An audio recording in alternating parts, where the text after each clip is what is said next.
Então vamos conhecer a quem servimos.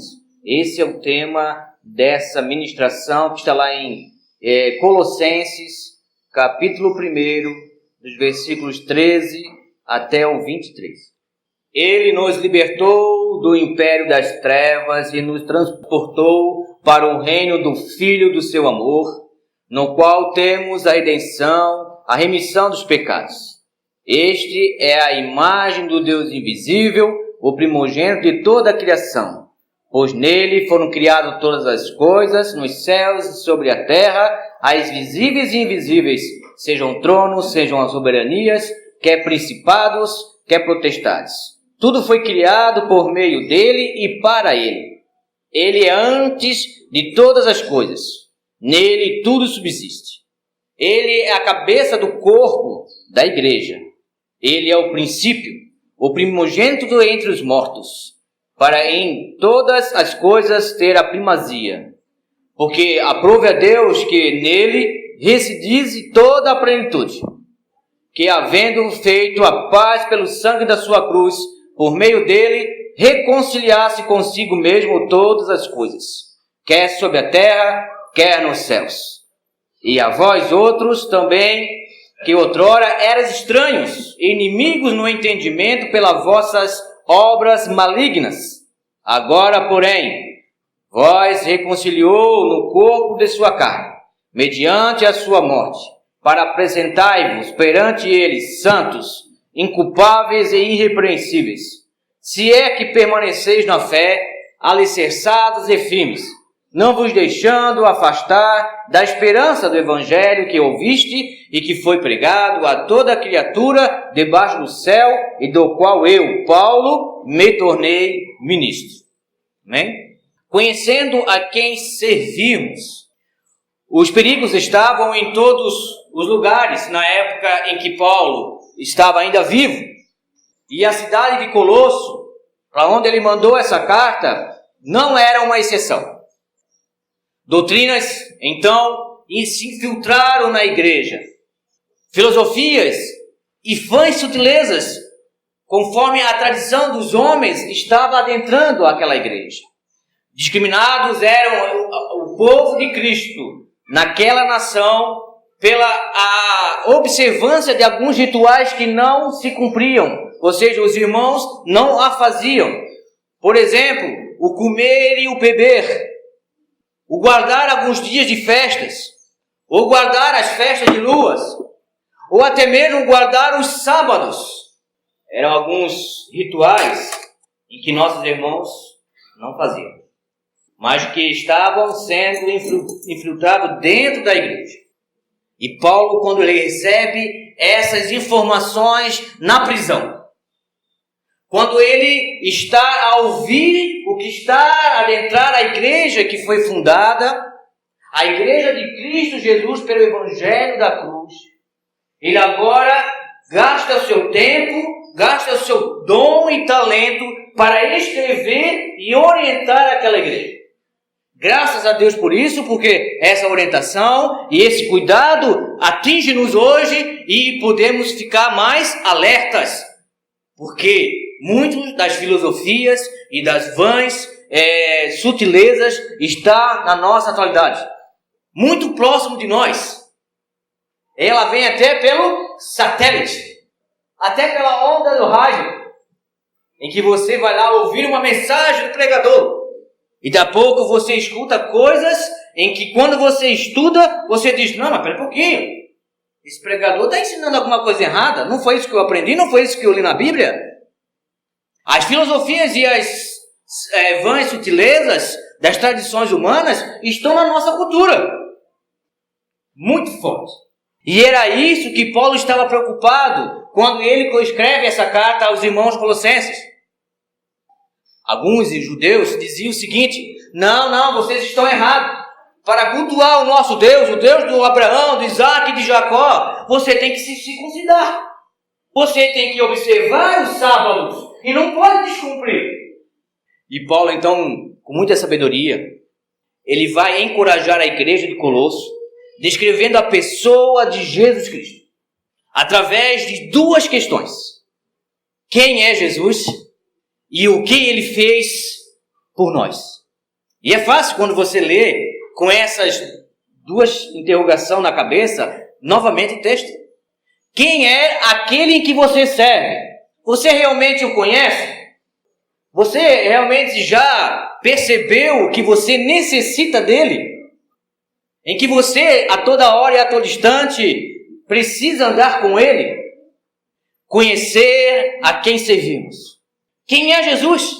Paulo vai dizer àquela igreja e diz a nós: ele é o nosso libertador. Mas quem está preso? Você está preso? Eu estou preso? Os irmãos lá de Colossos estavam presos?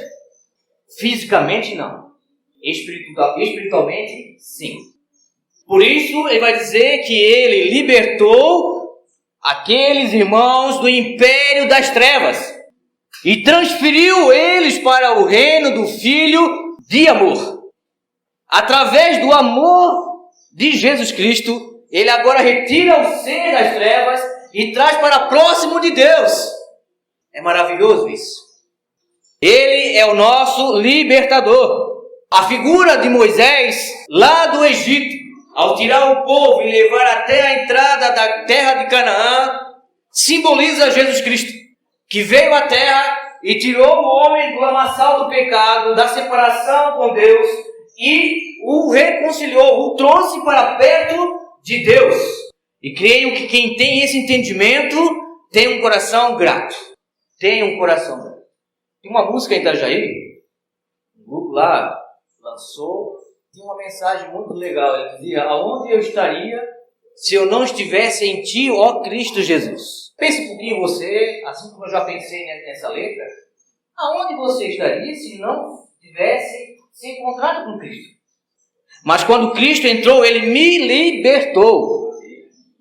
Essa é uma das características a quem nós servimos, Jesus Cristo. Ele também é a imagem do Deus invisível. Moisés pediu para Deus: Senhor, eu quero ver a tua face. Era o desejo de Moisés. Pois ele subia aos montes e lá ele conversava diretamente com Deus. Ele conseguia ouvir a voz de Deus. E a vontade de Deus dele era essa. E Deus disse: tu não vai conseguir por causa da minha glória, por causa da minha santidade. Tu não vai conseguir. Paulo está dizendo: Jesus, a quem nós servimos, é a imagem do Deus invisível. Engraçado, quando ele está na terra, Jesus, e diz assim: na casa de meu pai há muitas moradas, porque se não fosse assim eu não diria a vocês. Eu vou para lá e vou preparar lugar para vocês, e vou vir buscar vocês. Aí chega um discípulo: Senhor, Filipe, Senhor, mostra-nos o Pai. Só nos basta isso, mostra-nos o Pai. E Jesus diz assim: Filipe, quanto tempo estou convosco, Filipe? E você ainda quer que eu mostre o Pai? As palavras em que eu prego, em que eu falo, não são minhas, são do meu Deus, são do meu Pai. As obras em que eu faço não vêm das minhas mãos, vêm do poder dele. Então quem me vê ao meu Pai do céu. É o Pai mais verdadeiro que nós podemos ter na face da terra e nos céus. O Pai humano pode falhar. O Pai humano pode até machucar você. Mas Deus, como Pai verdadeiro, não machuca. Ao contrário, Ele traz direção e conselhos. Jesus, a quem nós servimos, é a imagem do Deus invisível. E ainda, Paulo vai além. Paulo diz que Jesus, a quem nós servimos, é o Criador de tudo. E é interessante que quando você vai em Gênesis, lê a criação do mundo, aparece lá quem? Deus falando e o Espírito Santo agindo. Mas quando você começa a ler, Deus diz ao escuro: haja e houve luz. Esse verbo haja é a pessoa de Jesus. E Paulo vai dizer todas as coisas foram criadas mediante a pessoa de Jesus Cristo. Tudo foi feito mediante a Ele e para Ele. Porque Ele estava lá no início, apesar que o nome dele não está contido no Velho Testamento, no livro do Gênesis. Haja é Jesus. É a palavra em movimento. É a palavra em ação. E aí, muito sabiamente, o apóstolo João, quando ele vai escrever aos seus contemporâneos, ele vai dizer: no princípio era o Verbo. No princípio, ele era a palavra. E a palavra estava com Deus. E esse Deus, essa palavra, era Deus. Participava da divindade. Todas as coisas foram feitas por mediante dele. E sem ele, nada do que se foi feito, se fez. Ou seja, João está transmitindo aquilo que Paulo também está passando com nossos irmãos em Colosso. Ele existe desde o princípio. Ou melhor, antes mesmo de que existisse, o Senhor disse: eu sou. Ele é o Criador. Ele também é o cabeça do corpo da igreja. Aquele em que nós servimos é o dono da igreja. Quem é o cabeça? É Cristo. Então, como é que a igreja tem que se portar? Segundo as orientações de Cristo. É isso? Ele é o cabeça. Eu só consigo andar para lá e andar para cá porque a minha cabeça está mandando. Não é isso? Meus lábios estão falando palavras aos ouvidos dos irmãos porque meu cérebro está processando. Ele manda.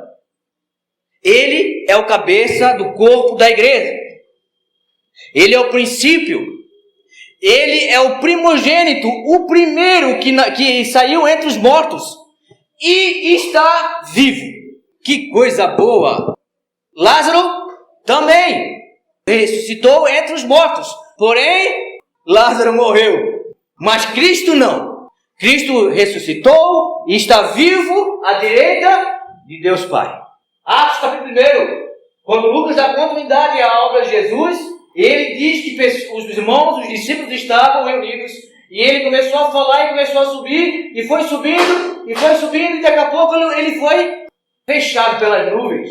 Pronto, morreu Jesus de novo. Não. Ele adentrou no mundo invisível de Deus. No mundo espiritual, em que muitas vezes eu e você não vimos. E outros não creem. Ele é o primeiro dentre os mortos que está vivo com corpo espiritual. Isso mostra a quem a igreja estava servindo. Se a igreja estava servindo a Jesus Cristo, então a igreja teria que reconhecer essas características do seu Senhor. Não agora mais em Moisés do passado, não mais agora com Abraão do passado, nem com José do passado, nem com Josué do passado, mas agora em Cristo, em Jesus, o Messias. Esse é Jesus, a quem Paulo vai falar aos irmãos e revelar mais intimidade naquela época, e hoje nós sabemos disso. Mas o que ele fez então por nós, que é a segunda parte que Paulo trabalha? No versículo 20 ele vai dizer: e que havendo feito a paz pelo sangue da sua cruz, por meio dele, reconciliasse consigo mesmo todas as coisas, quer sobre a terra, quer sobre os céus. Aquilo que o homem, por sua própria desobediência, afastou de Deus, Jesus na cruz, ao derramar o seu sangue, reconciliou, se aproximou novamente de Deus. E aqueles que estavam andando como sem pastor de Jesus, vai ser agora conduzido pelo pastor chamado Jesus.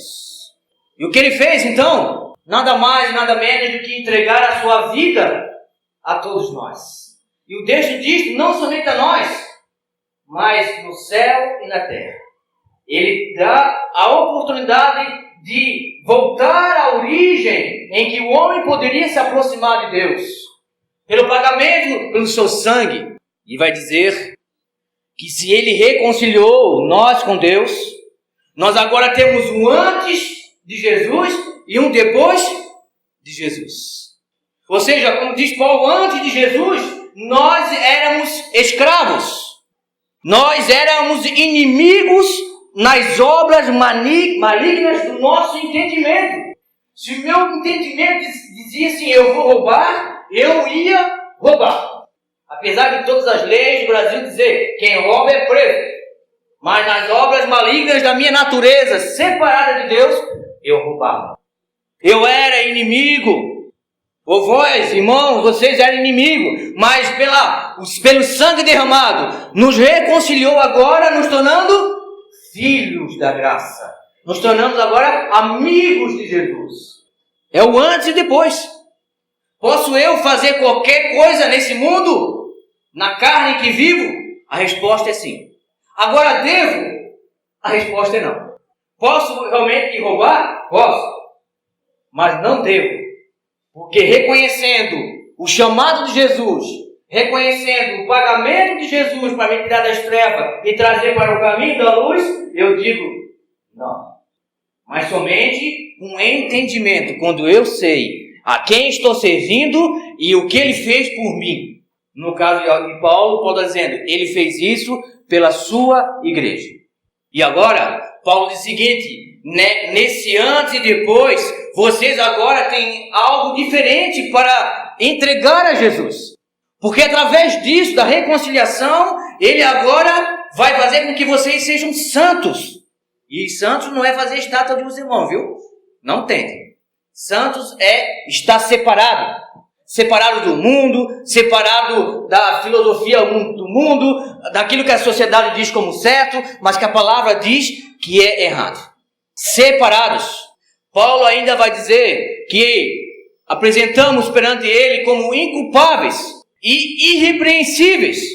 São agora características que ele nos dá por ser essa nova criatura em Cristo Jesus. Não somente a mim, mas toda a igreja, todos aqueles que foram chamados.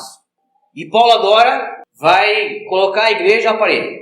Depois de Paulo ter mostrado quem é Jesus, depois de Paulo ter mostrado o que ele fez por nós, em favor de nós, Paulo vai dizer, lá no versículo 23, se é que permaneceis na fé.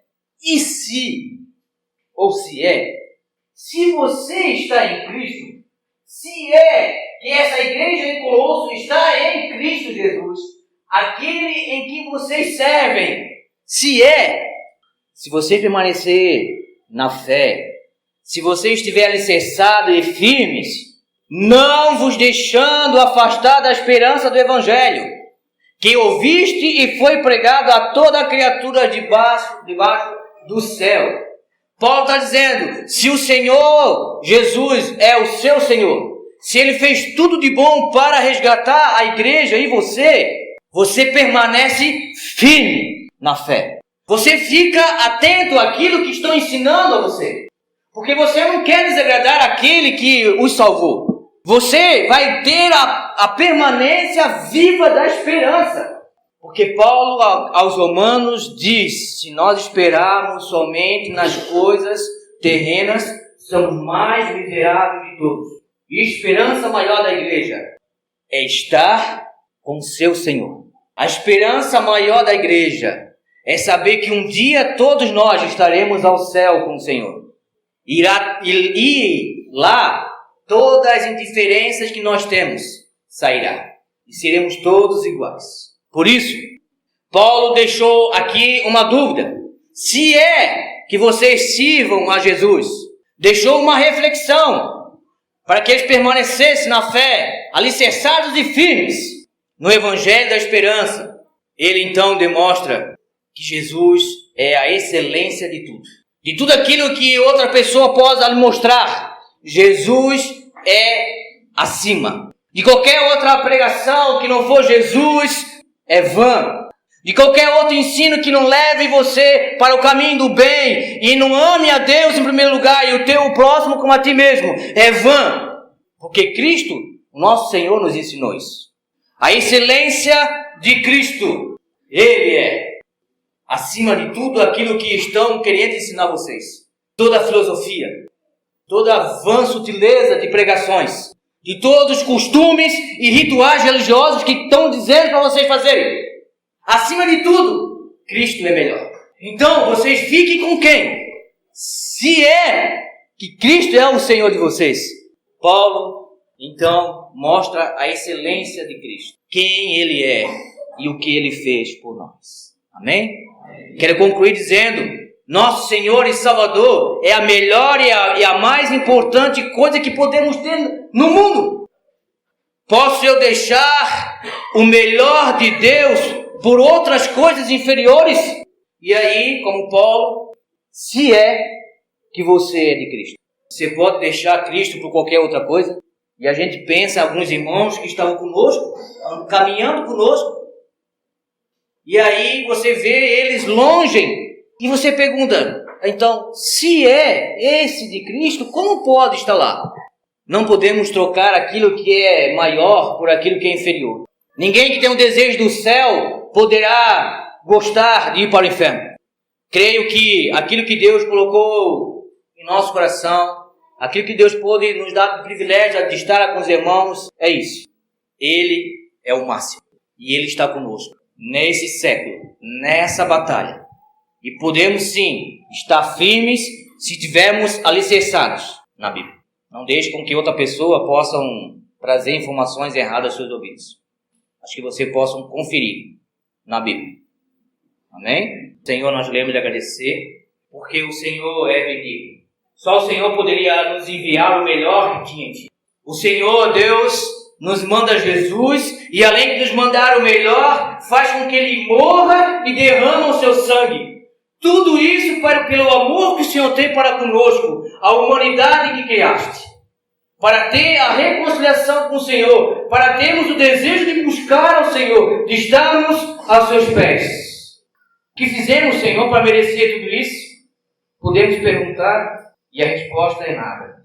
Porque o Teu amor, Senhor Deus, é um amor que a gente não compreende.